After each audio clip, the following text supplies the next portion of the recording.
Wale Muhammad Salawat.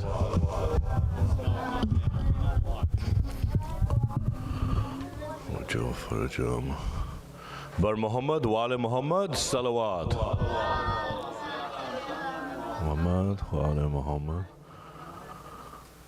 Please, for our deceased, the gift of Fatiha, let's send them the blessings of 2 Qurans on behalf of all of our marhum.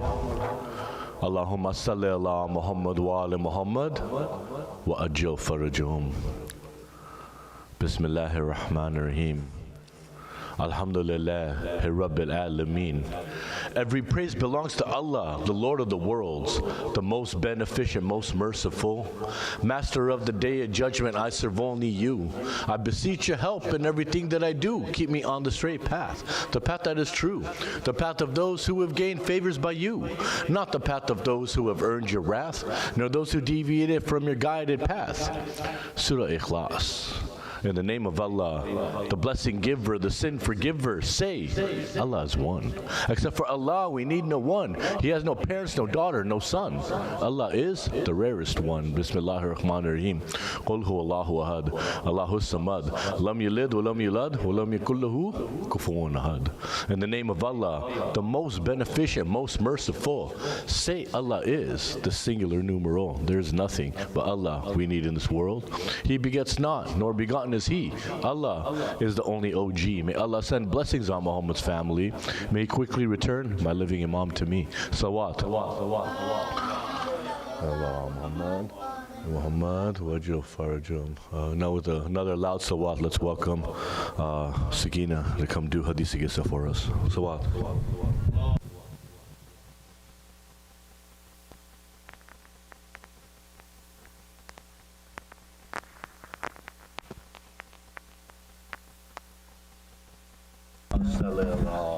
Muhammad wa ala Muhammad wajil farajum.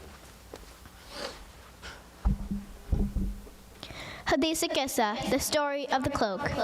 This is a story of an amazing night in the house of the Lady of Light, Bibi Fatima.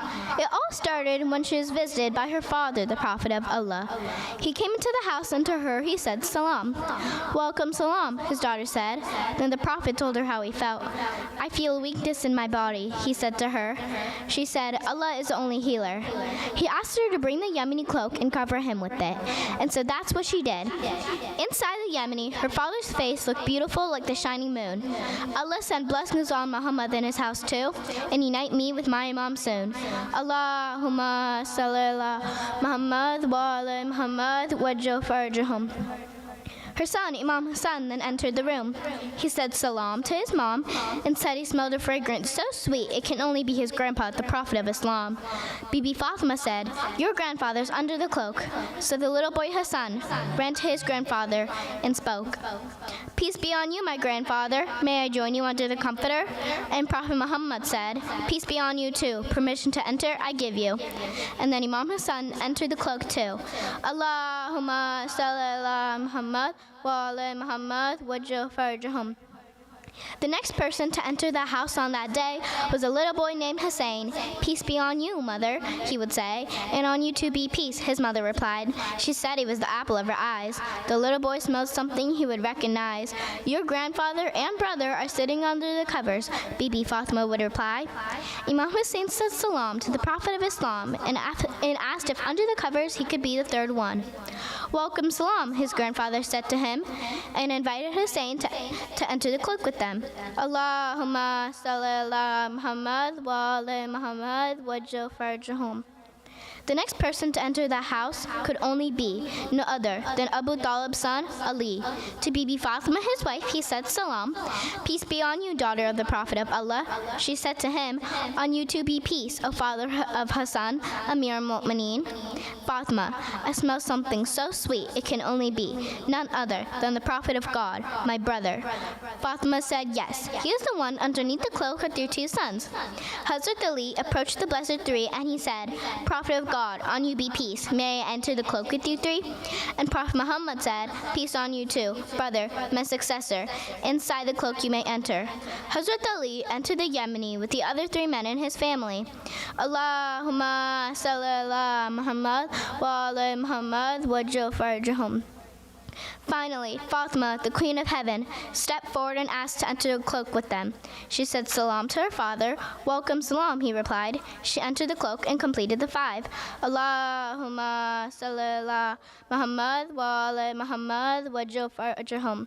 When the 5 of them were under the cloak, Prophet Muhammad held the 2 ends of it and spoke, O Allah, these are the people of my home. They support me and are loyal. Their flesh is my flesh, blood is my blood.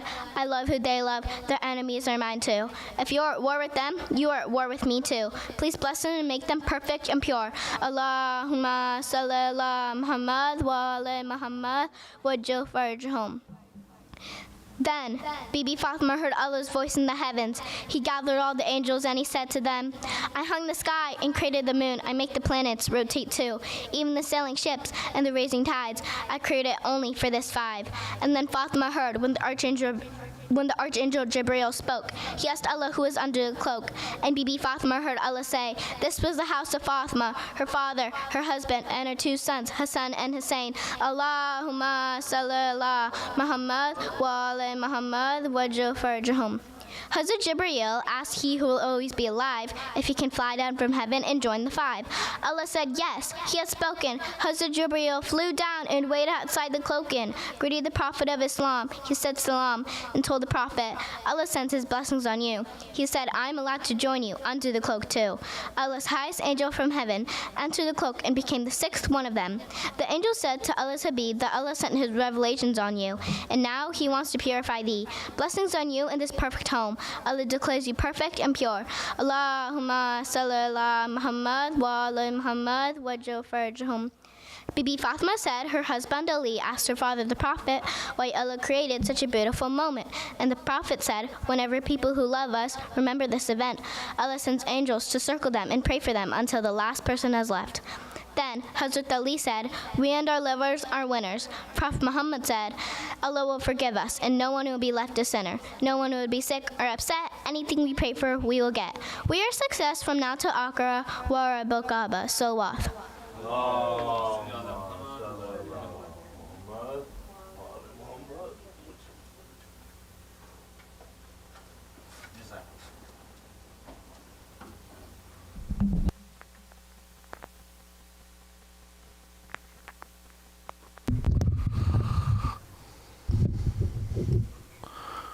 Muhammad wa ala Muhammad salawat.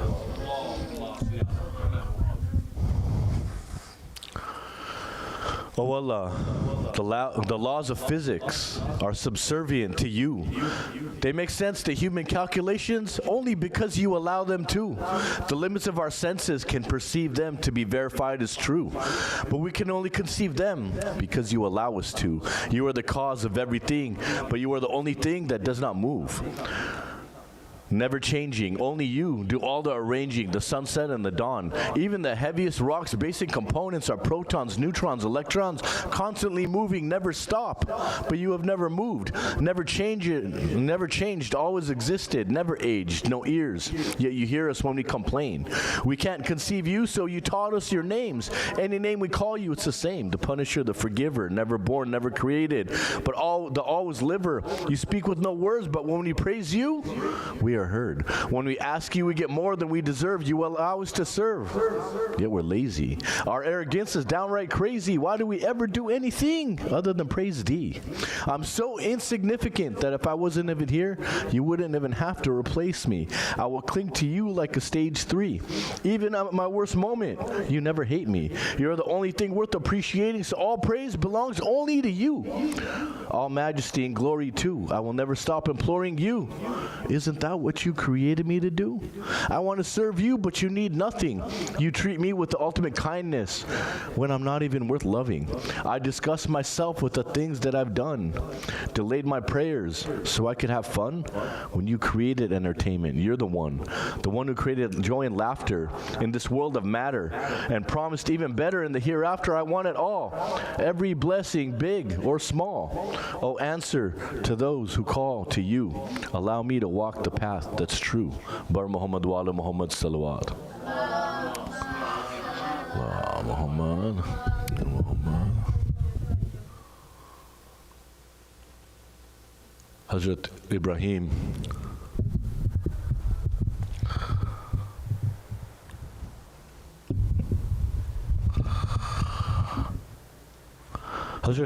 one day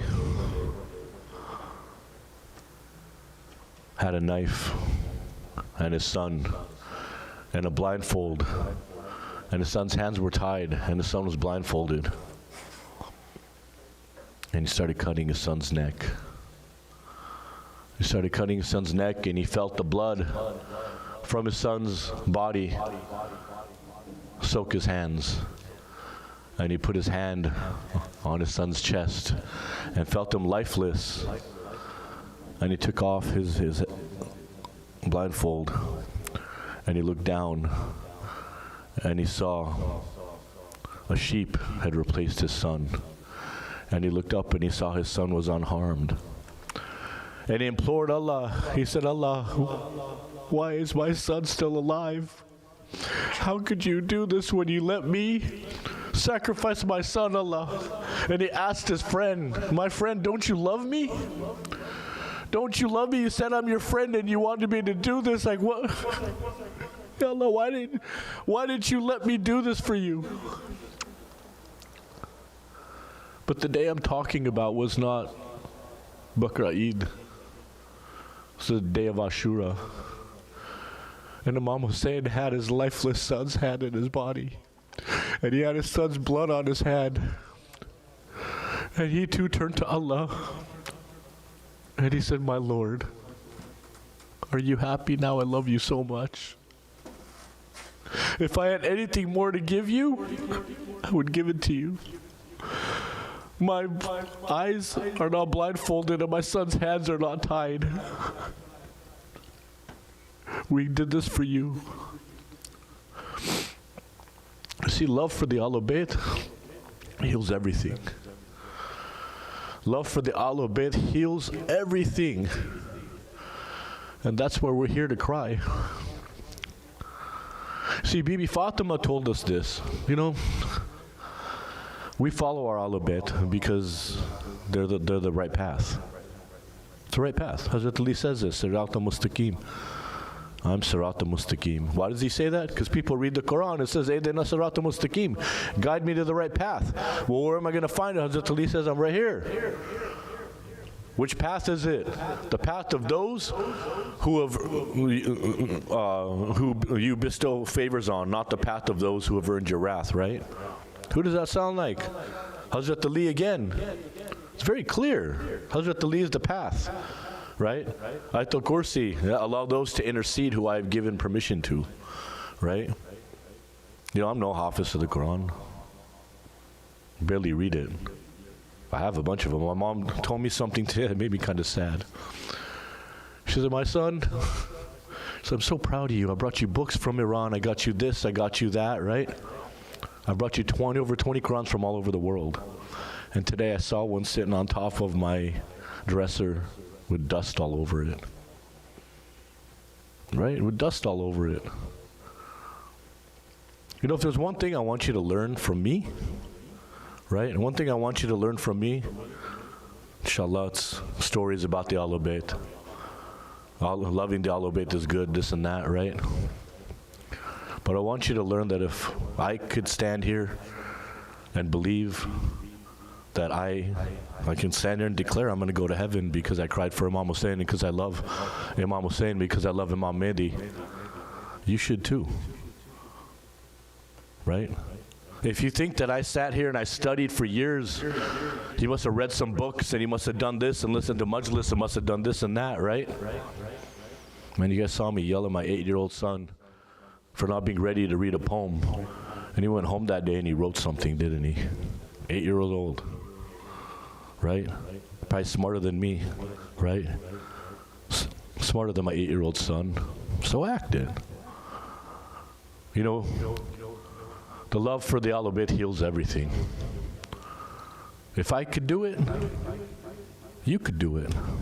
And if I'm going to stand there and say I'm going to get into heaven, you should look at me and be like, well, I guess we're all going to be there, because if you're going to get there, I'm going to get there. You know, there's people very auspicious, big people who would look at me coming to the masjid and say, hey, call the police, Komel's coming. Yo, look, look, the gangster's here. And they would say this, and they see me walking in, right, to the masjid, right? Sometimes my elders would be standing there, people I've known, and this gentleman didn't care, insulting me. Hey, I am what I am, so I'd smile, right? Sometimes my sister would be there, right? The people hearing these insults. Hey, man, yeah, where are the police at? The police are up the street. They're looking for you. Every time I saw this individual, every time, and no matter how nice I was to him, no matter how much I joked with him, no matter what I did, this person always insulted me. The same insult. Hey, look, there's a sinner. Hey, and he did it to let everybody. He thought I had everyone fooled. So yeah, most of you have known me since I was and you know that, yeah, Komel, he's a nice kid. He'll go get us water. He's a nice kid. His father was a nice guy, so he must be. And you know me. And so I have love for you, and you have love for me. And this person was new. And he thought he was letting everybody know what Komel's really like. Hey, call the police. Haha, funny guy, right? And it hurt my feelings. And so I tried to be nice to him, decided to fight him. And then I showed up to the masjid one day. And he looks at me, and I looked at him. And he says, hey, the poet for the Alobit is here. No matter what I did to this guy, first to give him the impression that he could say that kind of stuff in front of me, to my elders, and then no matter what I did to be nice to him, to remove that, nothing I did made a difference until he heard me praise the Alobet with my poetry. You understand what I'm saying? The praise, the love for the Alobet heals everything. Heals everything. Anything that's going on in your life that you cannot fix, the love for the Alobet will fix it. But you have to decide. You know why my son is reciting poetry? Very simple. 4 years ago, I was reading about Hazrat Abbas, and I said, what did his kids do? What were his kids known for? He was a warrior. I want to talk about his kids, and I was like, there were scholars and poets? His mother was a poet. Hazrat Abbas was a poet. I said, Ya Allah, I want to be a poet. No, I want my family to be poets of the Alobet. And now my 8-year-old son, he could barely read his own words that he wrote. But he wrote them and he recited them for you yesterday, didn't he? Right? And he did this after I yelled at him. Most kids, including myself, my dad did that to him. Like I said, man, that would have been the end of it right there. But he wanted to show his love for the Alobet, not to prove anything to me, right? And honestly, I'm not proud of that. And I'm not proud of being here to talk to you. It scares me. It scares me. Because it's a big responsibility.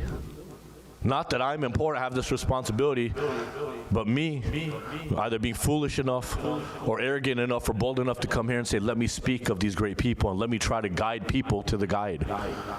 That's a really hard task to do. And so I do it with a pure heart. I do it with a pure heart, and I do it reminding myself that, you know what? You know why it bothered me every time I'd show up? And Mr. Funny Guy would say, call the police, the gangster's here. Because he saw me too. He saw me too. And everybody here sees me. And everybody knows me. I don't hide who I am.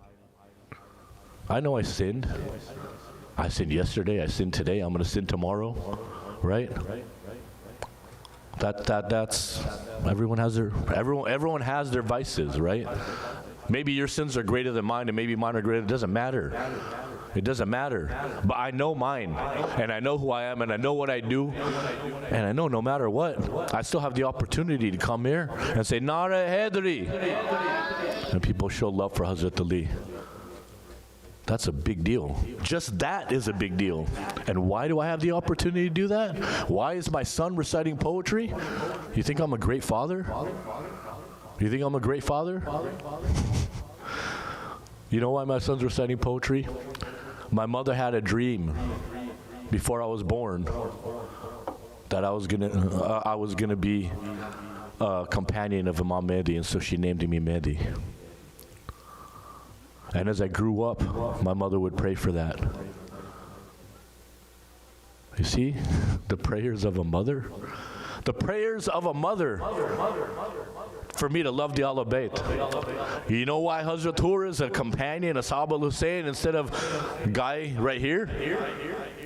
You know why he's not standing right here and instead he's watching it from Jannat? Do you want to know why?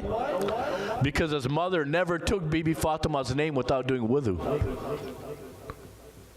Because she wanted her family to love the Ahlul Bayt. You see what the love for the Ahlul Bayt can do? What the love of a mother can do? You know, my daughter asked me a very interesting question. Every day I'm talking to you about this, right? You know, about my daughter asking me questions, right? I'm a lucky guy that my daughter can ask me very intelligent questions, right? But she asked me a pretty stupid question today. She said, do you have a favorite kid, and does it hurt the other children? Right? It's not a stupid question, you know, but I say it's a stupid question because until you're a parent, you can't answer that question. And when you're a parent, you can't answer it to anyone who's not a parent. Do I have a favorite child? Yes. Is it you? Maybe. Is it not you? Maybe. Right? Is it one of you? Maybe, maybe not. Right? It's a very complicated question. Right? But it's an important question because it's a question that brings us to today's topic. Right? And that's Hazrat Ali Akbar alayhi salam. Right? Hazrat Ali Akbar alayhi salam. My mom today, when I was talking to her, she said, hey, I loved your story about Janab Qasim yesterday. Because everybody talks about Hazrat Ali Akbar and how everyone loved him. And I always felt bad for Janab Qasim. That we should talk about him too. We should love him too. Yeah, everyone loved Janab Qasim.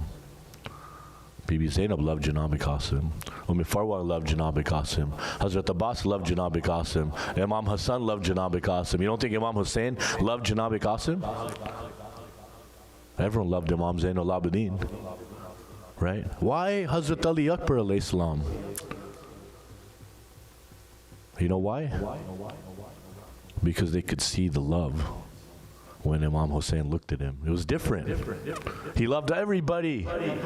But when he looked at Hazrat Ali Akbar, when he spoke to him, no matter how old he got, he called him my boy. Come here, my boy. My child, my son. Such pride. When he spoke to him, you know the joy he got? A number of different reasons. Hazrat Ali Akbar alayhi salam, first of all, he was born with the mother who was the mother of beauty, Layla, right? So he was born beautiful. He looked like Prophet Muhammad sallallahu alaihi wasallam. And he looked like Prophet Muhammad. He acted like Prophet Muhammad. His knowledge was like Prophet Muhammad. The way he spoke when you asked him questions was like Prophet Muhammad. He was, you know, when Prophet Muhammad's companions wanted to feel close to him, they would call Hazrat Ali Akbar alayhi salam. They would ask Imam Hussein if they could hang out with his son. Yo, can I hang out with your son? I miss Prophet. Imagine how much pride that gave Imam Hussein. You know, Yazid, he tried to split them up. He said, hey, you're such a smart boy. Come and choose whatever position you want in Syria politically, and I'll give it to you. And Hazrat Ali Akbar said, no, I'm too young. I need to be with my parents. Because he needed to be so smart. Hazrat Ali Akbar was brilliant. Physics, mathematics. And he learned to fight from Hazrat Abbas alayhi salam. Not only did he learn to fight from Hazrat Abbas alayhi salam, he learned to analyze a battle from Hazrat Abbas alayhi salam. to analyze a battle from Hazrat Abbas alayhi salam, right? You know, he was the one that gave azan the morning of Ashura, because Imam Hussein wanted to remind everybody who you're fighting. He sounds like your prophet. Go kill him. He wanted to remind everybody.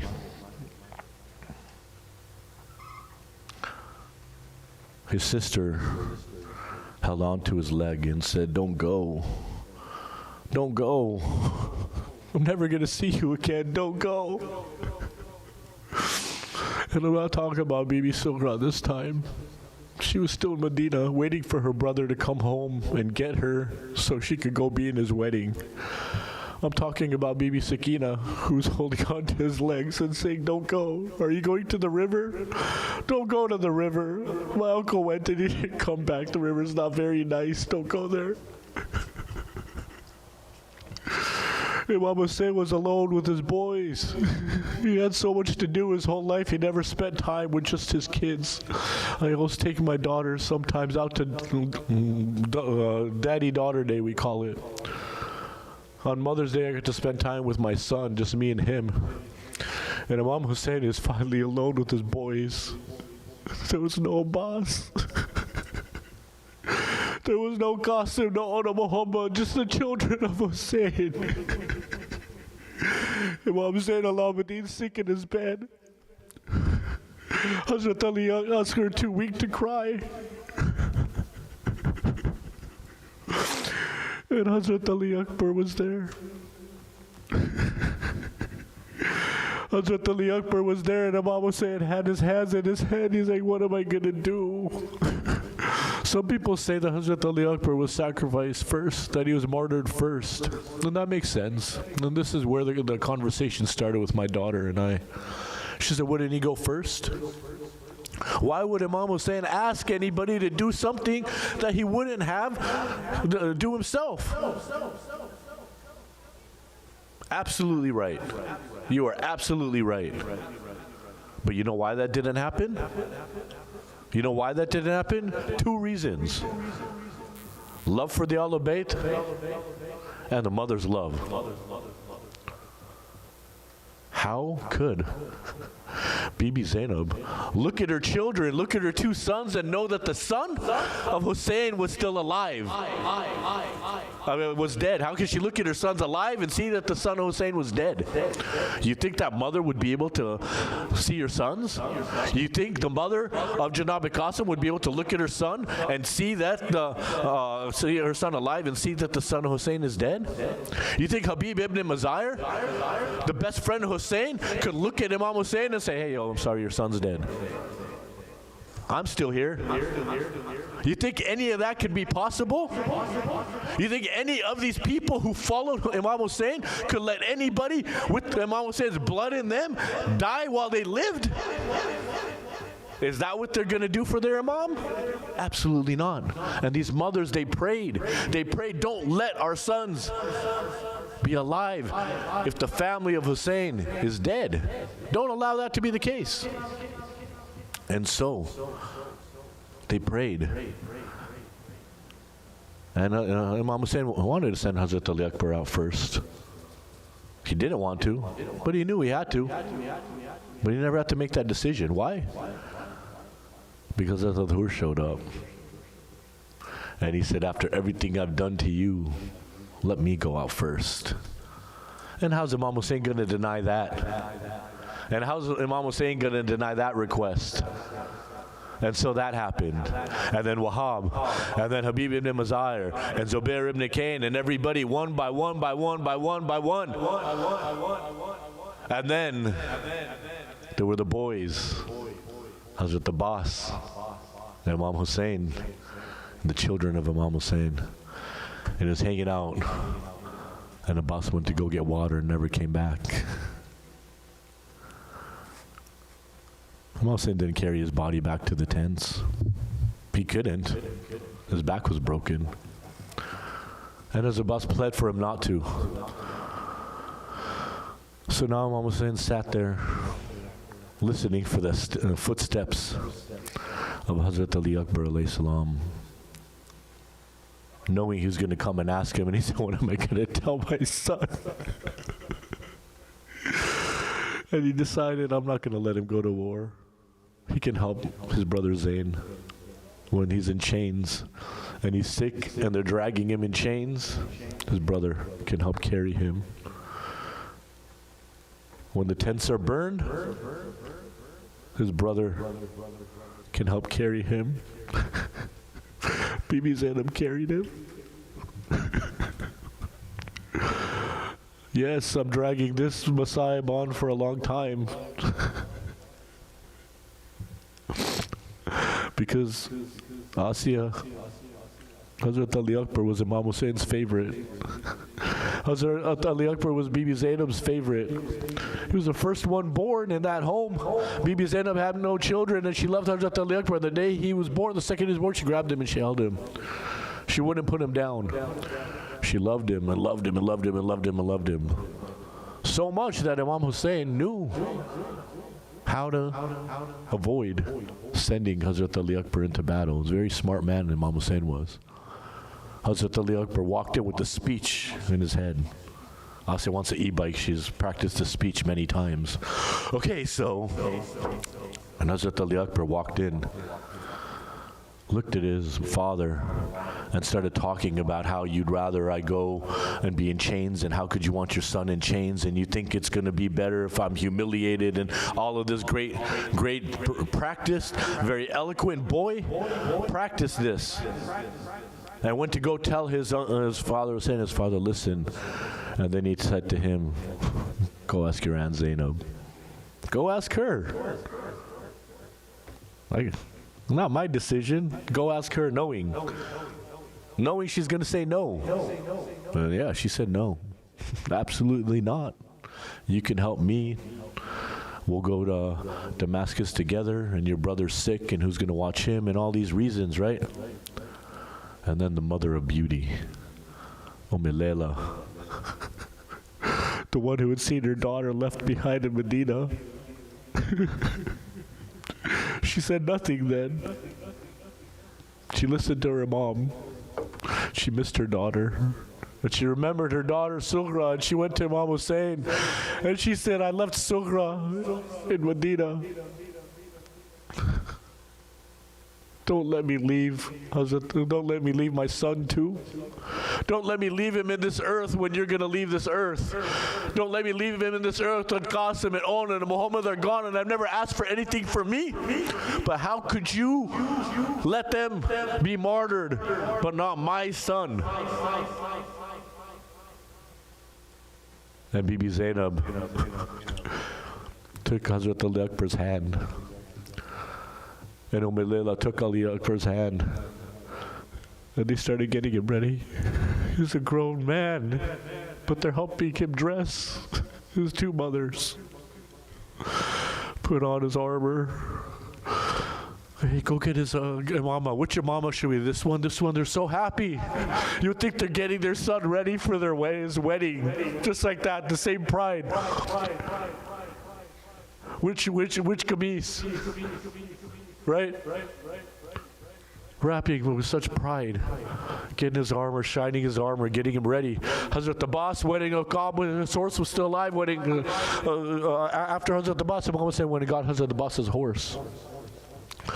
Got Hazrat Abbas's horse and started petting the horse and brushing his hair and saying, you're going to carry my son. Take care of my son. And one by one, Hazrat Ali Akbar went into all of the tents and bid all the women. He had been getting them water and helping them. And you know how much women love a young man who's helping them from their family? They loved Hazrat Ali Akbar. And you can hear the sobbing from the tents like you never heard before. Like you never heard all the sobbing from the tents. And everybody's wondering, why are all these women crying? Why are all these women crying? And somebody realized we still haven't seen Ali, son of Hussein. And we're going to have to work to get this kid. because he's young, but he could fight. And they knew that. And there were 1,000 soldiers handpicked from around the world to fight Hazrat Abbas. And 1,000 soldiers handpicked around the world to fight Imam Hussein. And these 2,000 soldiers stood there. And they said, we might need some of you for Ali, the son of Hussein. And these women sobbed as each and every time he would try to leave. Zainab would call him back. Farwa would call him back.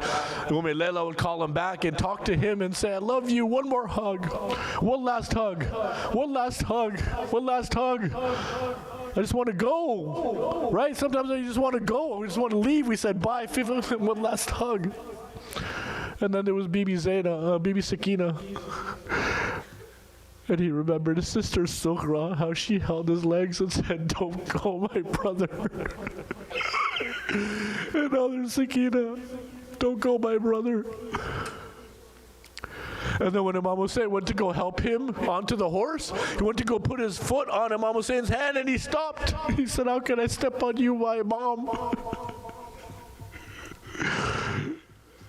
And Imam Hussein pled with him. He said, I'm not your mom right now. I'm just a father who loves you. And he helped him onto the horse, and he started riding his horse, and Okam started to gallop away, and Imam Hussein with his broken back started to run beside Okam. And Hazrat Ali Akbar looks at his father, and he says, what are you doing? Let me go. Let me go. And Imam Hussein says, if you had a son like you, you know how hard it is for me to let you go. Hazrat Ali Akbar had assured Imam Hussein, he said, I'm Abbas's nephew. I'm the grandson of Ali. I watched how these people attacked everybody. I watched how they attacked Habib ibn Mazahir. I watched how they attacked Ona Muhammad. I watched how they attacked Hur and Zubair ibn Kina. I watched how they attacked all these soldiers and why they all died. And I know I could beat them. I know I could defeat all of them. Not just because of the power of my sword, not just because I know how to ride this horse, but because I'm smarter than them. Watch, I will infiltrate their game plan and I will beat all of them. And he went out there and oh my God, the kind of war he fought nobody had ever seen. Nobody had ever seen it. Not even the army of Yazid, the army of Umar bin Saad, Shimmer. None of these people had ever seen a war like this. The great warriors from all these 1,000 soldiers to kill Abbas, 1,000 soldiers to kill Hussein had never seen what he was doing. How is he doing this? He killed 115 soldiers and he started to get so thirsty. So thirsty. And he went back to his dad and he said, my father, I need some water. I'm really sorry, I need some water. These guys got nothing. I'll take care of all of them, just one drop. And his father showed him that his tongue was blistered, like it had thorns on it. And Hazrat Ali Akbar said, I just want to see you one last time. I'm just kidding. I'm not that thirsty. Watch me go. And he charged back out to the battlefield. One by one, this time 200 soldiers. Until he fell off of his horse and onto the floor because somebody from behind him had thrown a spear, shot through the air and through the chest of Hazrat Ali Akbar alayhi salam, and he fell to the floor. And Uqab returned to Imam Hussein. Uqab returned to Imam Hussein to tell him, I don't know where your son is. I'm sorry. And Imam Hussein, when Janab Qasim had fallen, Ona Muhammad had fallen, he ran out to go save them. But now he was limping out with his back broken and he couldn't see anymore. My son, where are you? My son, Ali, where are you? Ali, where are you, Ali? And Hazrat Ali Akbar called to his father, and his father followed his sound. And he fell to the floor. And he said, my son, why are you not hugging me with two hands? Why this one-handed hug? Are you hurt? And he said, no, Dad, I'm fine. Just one-handed hug. It's what we do. And Imam Hussein saw his hand on his chest, and he removed his hand, and he saw this finger poking out from his body. And he remembered his father, his straight to Khaybar. He told Allah, Ya Allah, I need the straight to Khaybar right now. I need the straight you gave my father at Khaybar. And he pulled the spear out of Hazrat Ali Akbar alayhi salam. No blindfold. No hands tied. No more strength. No Abbas. No Ali Akbar. And he tried to lift the body of Hazrat Ali Akbar alayhi salam and kept falling. Kept falling and falling, and perhaps this is why Imamat lived, because Bibi Zainab got to practice and feel what the weight of a young man feels like on your back, because she went and helped Imam Hussein carry the body of Hazrat Ali Akbar back to the tent, and later on she would carry the body of Imam Zainul Abidin out from the same tent as it was burning. A mother's love and love for the Ahlul Bayt. Heal anything. But Muhammad Wala Muhammad Sawad.